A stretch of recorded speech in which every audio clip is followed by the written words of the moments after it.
Assalamualaikum warahmatullahi wabarakatuh. Insan pendidikan, jangan lupa subscribe channel YouTube Dinas Pendidikan Provinsi Jawa Timur. Jangan lupa subscribe, like, dan komen untuk channel YouTube Dinas Pendidikan Provinsi Jawa Timur. Terkhusus kepada teman-teman penyelenggara sekolah SLB, yayasan, kemudian masyarakat kita yang peduli terhadap anak-anak istimewa kita. Terima kasih. ABK bisa, itu artinya anak berkebutuhan khusus itu bisa. Kalau betul-betul kita berikan keleluasaan dia dalam mengeksplor kemampuannya. Bahkan di tahun 2021 itu dihadiri oleh Menteri Pemberdayaan Wanita, kemudian dihadiri oleh Ibu Gubernur. Itu dalam bentuk marketplace yang ada di setiap lembaga itu memiliki website yang terlinkkan dengan marketplace yang ditayangkan oleh yang dari karya-karya anak-anak ABK.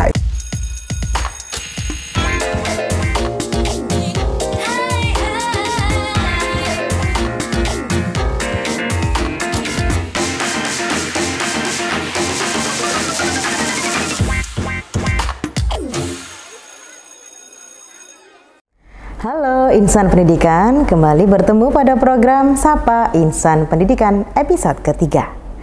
Nah, di episode kali ini kita akan membahas salah satu bidang yang ada di Dinas Pendidikan Provinsi Jawa Timur.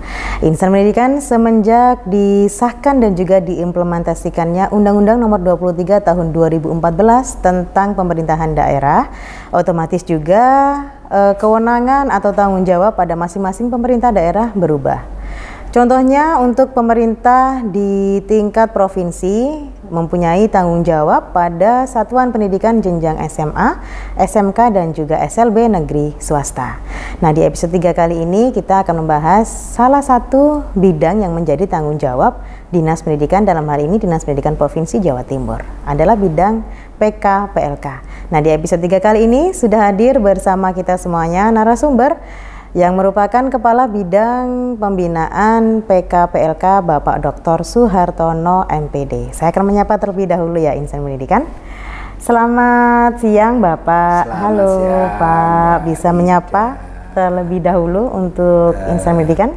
Terima kasih, pada hari ini kami dihadiri oleh tim dari BPID yang untuk menyampaikan informasi-informasi yang ada keterkaitan dengan bidang PK-PLK yang salah satu bidang yang ada di Dinas Pendidikan Provinsi Jawa Timur. Baik Bapak. Terima kasih. Iya.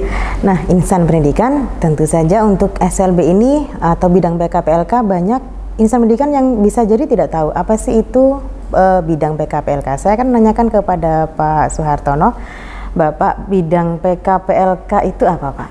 Ya, jadi gini Mbak Ida. Jadi di Dinas Pendidikan memang salah satunya adalah ada bidang PK-PLK. Ya. Dulu orang belum tahu apa bidang PK-PLK, bahkan ada yang tanya ke saya apa itu bidang bagian diklat, itu ternyata. Ya. Jadi bidang PK-PLK itu adalah bidang pendidikan khusus dan pendidikan layanan khusus. Iya. Gitu. Kenapa tidak disebut bidang SLB, Pak? Oh ya. Jadi begini, kenapa kok nggak disebut dengan bidang SLB, bidang PK dan PLK? Karena di sini ada dua bidang garap. Yang pertama tugasnya adalah khusus untuk pendidikan khusus. Pendidikan khusus itu adalah menangani sekolah reguler, yaitu sekolah SLB atau sekolah luar biasa. Sedangkan pendidikan layanan khusus itu adalah memberikan layanan di luar itu, seperti anak-anak yang cerdas istimewa, bakat istimewa, dan juga ada penanganan di luar itu seperti siswa afirmasi Papua dan Papua Barat. Termasuk di dalamnya ada menangani siswa afirmasi repatriasi anak-anak Sabah yang sekolah di SMA, di SMK, di Provinsi Jawa Timur, termasuk pendidikan inklusi yang ada di setiap jenjang SMA, SMK di Jawa Timur. Jadi ada dua kelompok itu. Jadi kelompok pendidikan khusus adalah menangani SLB, pendidikan layanan khusus adalah di luar SLB yang keterkaitannya dengan melayani pendidikan layanan khusus. Jadi ruang lingkupnya memang berbeda ya Pak ya. Nah, kalau boleh dijelaskan lebih detail lagi Pak, untuk ruang lingkup PKPLK sendiri? Jadi begini, ruang lingkupnya PKPLK ini ada memang kekhususan. Maka dari itu ada pendidikan khusus dan pendidikan layanan khusus. Pendidikan khusus tercover di SLB secara formal. Layanan khususnya adalah memang itu pelayanan yang ada kekhususan. Salah satu saya sampaikan tadi adalah afirmasi. Nah, termasuk di sini ada sekolah yang diselenggarakan oleh lembaga SMA, SMK reguler, yaitu sekolah inklusi. Itu juga ranah dari kita. Nah, ada istilah tadi yang Pak Suhartono sampaikan mengenai repatriasi. Bagi sebagian insan pendidikan pasti banyak yang tidak tahu apa itu Pak repatriasi. Karena kan tadi menyebut Sabah juga ya Pak ya. Betul. Jadi begini Mbak Ida, ada anak-anak dari WNI yang orang tuanya bekerja sebagai migran di Malaysia, di Sabah. Mereka tidak memiliki kesempatan untuk sekolah di level pendidikan menengah, artinya SMA maupun SMK. Sesuai tanggung jawab provinsi ya Pak. Sehingga ada kelompok tertentu yang peduli terhadap insan pendidikan untuk Indonesia, maka ada program itu yang kebetulan program itu juga difasilitasi oleh Direktorat PMPK. Di program repatriasi ini tidak hanya di Jawa Timur, ada di DIY, ada di Bali, kemudian Jawa Barat, itu juga ada, termasuk di daerah Kalimantan juga ada. Jadi mereka itu anak dari para pekerja di perkebunan yang tidak memiliki kesempatan sekolah di Malaysia. Begitu. Seperti itu ya Pak. Jadi kalau dibilang sempit ya tidak sempit ya Pak, ruang lingkup dari PK ini. Betul. Nah, dengan yang tadi kayak repatriasi, kemudian inklusi, itu kan salah satu tugas pokok fungsinya dari bidang PKPLK ini. Nah, bagaimana cara Pak Suhartono ini memperkenalkan kepada masyarakat, kepada insan pendidikan, adanya bidang PKPLK ini, Pak? Jadi begini, terima kasih secara konseptual bahwa pendidikan PKPLK, pendidikan khusus, taunya masyarakat kita kalau katakan pendidikan khusus adalah mengarah pada SLB. Iya. Nah, tapi bagaimana kita mengenalkan kepada masyarakat bahwa di PKPLK itu ada pendidikan khusus dan ada pendidikan layanan khusus. Maka tugas dan tanggung jawab yang dilakukan oleh bidang PKPLK menunjukkan kemampuan-kemampuan yang bisa ditunjukkan kepada masyarakat melalui program-program itu semuanya. Saya ambil contoh untuk pendidikan khusus. Selama ini mau tidak mau, diakui atau tidak, memandang SLB adalah tidak bisa kita memandang secara keseluruhan memberikan layanan secara optimal. Masih merasa SLB itu seakan-akan kayak termarginalkan. Kenapa saya bakal sebelah mata ya Pak ya? Iya. Tapi kalau sebelah mata itu malah lebih fokus ya. Karena orang nembak kan harus sebelah mata.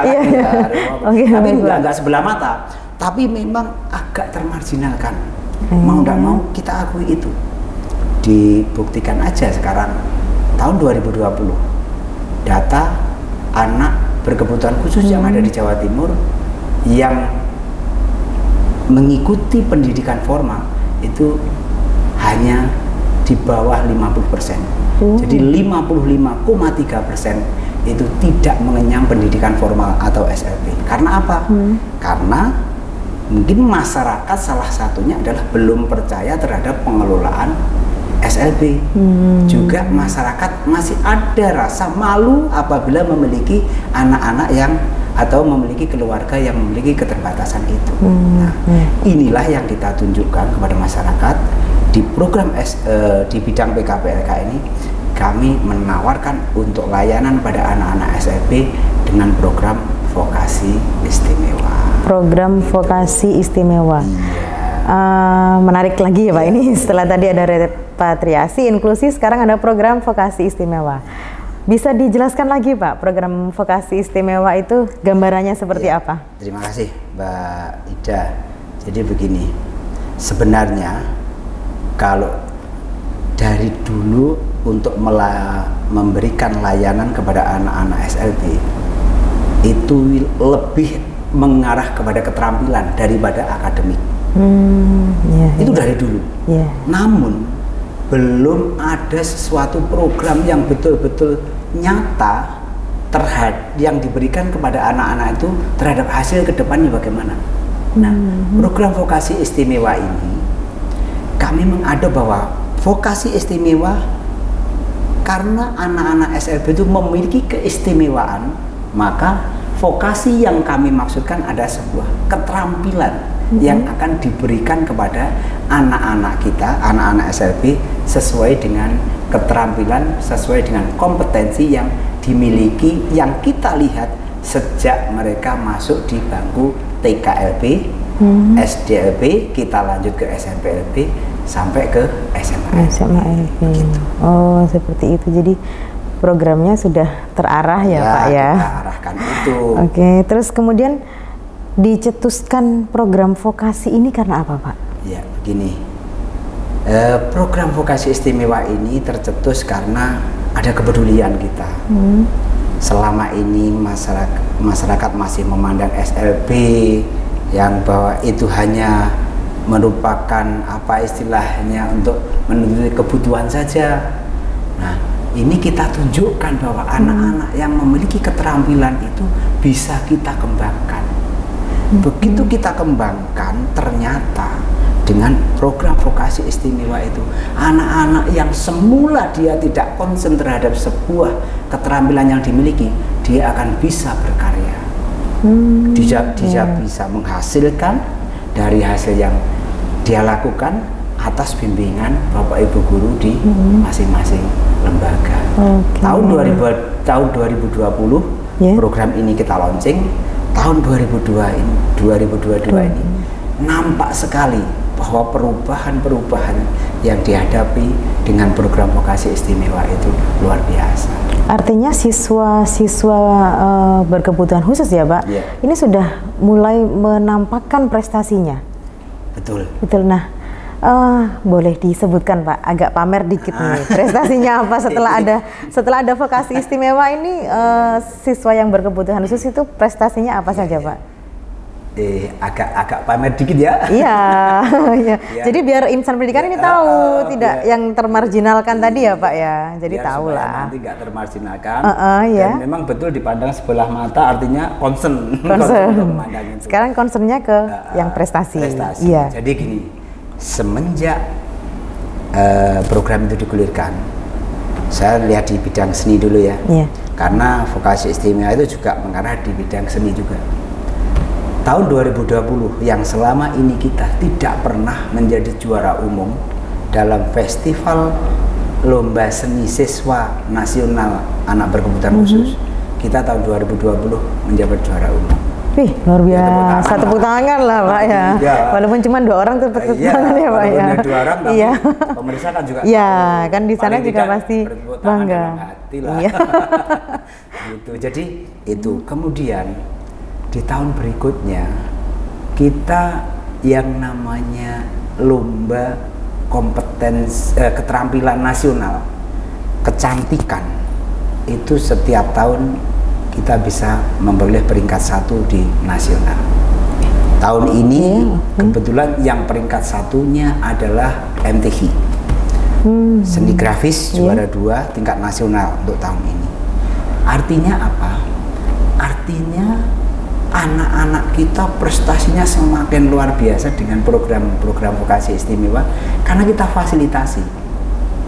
Selain fasilitasi tempat, fasilitasi program-program, itu guru-guru juga kita latih untuk menyampaikan kepada anak didiknya itu.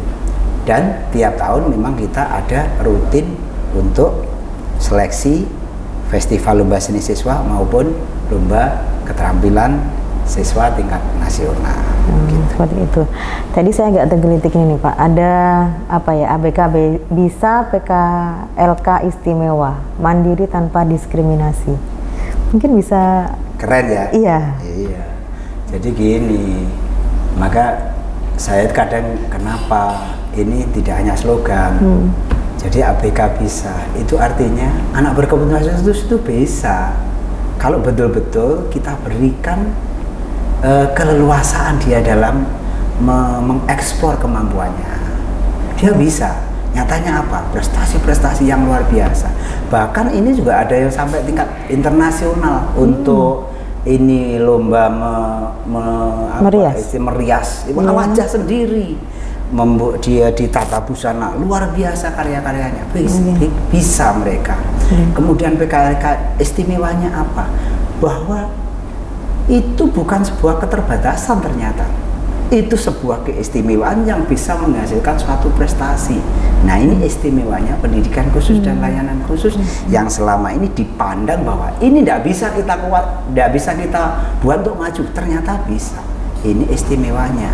Nah, mandiri tanpa diskriminasi ini maksud kita bahwa dengan kemampuan anak yang memiliki notabene keterbatasan, tetapi di situ dalam memiliki keistimewaan yang pada akhirnya begitu dia lulus atau selesai melaksanakan pendidikan di formal, dia akan mandiri tanpa diskriminasi di masyarakat. Ini sudah mulai tidak didiskriminasi lagi dengan prestasi-prestasi yang Pak Suhartono sebutkan tadi ya. Betul. Nah, kan program vokasi istimewa tadi Bapak sudah menyebutkan prestasi-prestasinya. Tentunya juga ada siswa ini yang apa ya, punya karya ya Pak ya. Nah, betul. Hasil dari program vokasi istimewa ini, peran dari bidang PKPLK ini seperti apa untuk bisa memperkenalkan ke insan pendidikan? Iya. Jadi begini Mbak Ida, banyak yang kita lakukan dalam rangka mempublikasikan karya-karya anak-anak ABK kita supaya dikenalkan oleh masyarakat. Tahun 2020, 2021 dalam rangka memperingati Hari Disabilitas Internasional di bulan Desember, kita melakukan pameran dan melakukan pementasan karya anak-anak ABK.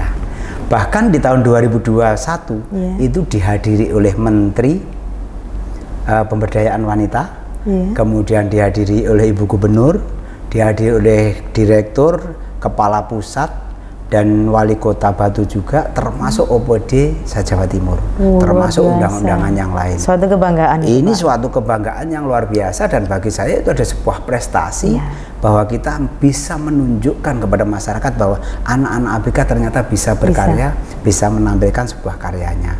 Ini adalah bentuk yang konkret. Tetapi di era digital ini, kami saat kegiatan itu juga memfasilitasi karya-karya anak-anak kita itu dalam bentuk marketplace yang ada di setiap lembaga. Itu memiliki website yang terlinkkan dengan marketplace yang ditayangkan oleh yang dari karya-karya anak-anak ABK itu. Alamatnya, websitenya adalah abkistimewa.id. abkistimewa.id. Nah, jadi kalau insan pendidikan mau tahu hasilnya, dan mau berkontribusi bisa langsung ke laman tadi ya. Betul, di laman itu abkistimewa.id. Itu maka akan muncul SLB se-Jawa Timur, bahkan kita akan mengkhusus ke SLB mana, kita bisa akan tahu karya-karyanya yang ada di situ apa. Kita bisa juga langsung transaksi. Kalau kita langsung transaksi, klik di situ akan langsung ke lembaga atau nomor yang bertanggung jawab sebagai operatornya. Terakhir ini Pak, pesan Pak Suhartono kepada insan pendidikan terkait adanya bidang PKPLK ini. Iya, terima kasih. Jadi ada dua pesan yang ingin saya sampaikan. Yang pertama kepada stakeholder yang menangani anak-anak istimewa kita. Yang pertama, ayo kita berikan mereka dilayani dengan hati. Ayo kita manfaatkan kompetensi mereka, kita kembangkan keterampilan mereka sesuai dengan karakteristik yang ia dapatkan, supaya dia nanti akan bisa mandiri di masyarakat. Yang kedua, kepada masyarakat, percayakan anak-anak, putra-putri, bapak ibu semua yang memiliki keistimewaan itu, silahkan untuk diberikan kesempatan sekolah di sekolah luar biasa. Kami yakin para guru, kepala sekolah, pengawas, mereka akan mampu memberikan layanan kepada anak-anak bapak ibu semuanya yang memiliki keterbatasan itu menjadi sebuah keistimewaan yang luar biasa yang bisa kita kembangkan. Sehingga slogan ABK bisa, PKLK istimewa, mandiri tanpa diskriminasi, tidak hanya sekedar slogan, tetapi bisa kita implementasikan dalam kehidupan sehari-hari. Seperti itu ya Pak ya. Nah, boleh ya Pak nanti sesekali lah kita diajak langsung jalan ke sekolah-sekolah, lembaga. Siap. Jadi insan pendidikan juga biar tahu ya. Biar tahu. Oh, dia hanya cerita toh ini iya, ternyata betul, Pak. Ternyata di sana karyanya seperti ini. Iya. Nah, gitu jadi ya. memang insan pendidikan tapi juga sementara lihat di abkistimewa.id, insya Allah bisa. Baik, terima kasih Pak Suhartono. Terima kasih Mbak Ida. Bincang-bincang kita yang sangat luar biasa kali ini. Dan insan pendidikan demikian tadi akhir dari program Sapa Insan Pendidikan episode ketiga. Nantikan program Sapa Insan Pendidikan dengan pembahasan yang lain tentu saja di channel YouTube Dinas Pendidikan Provinsi Jawa Timur. Saya akan mengikuti slogannya PK ya Pak ya. Siap. Mungkin kita bersama-sama. ABK bisa, PKLK istimewa, mandiri tanpa diskriminasi. Salam pendidikan.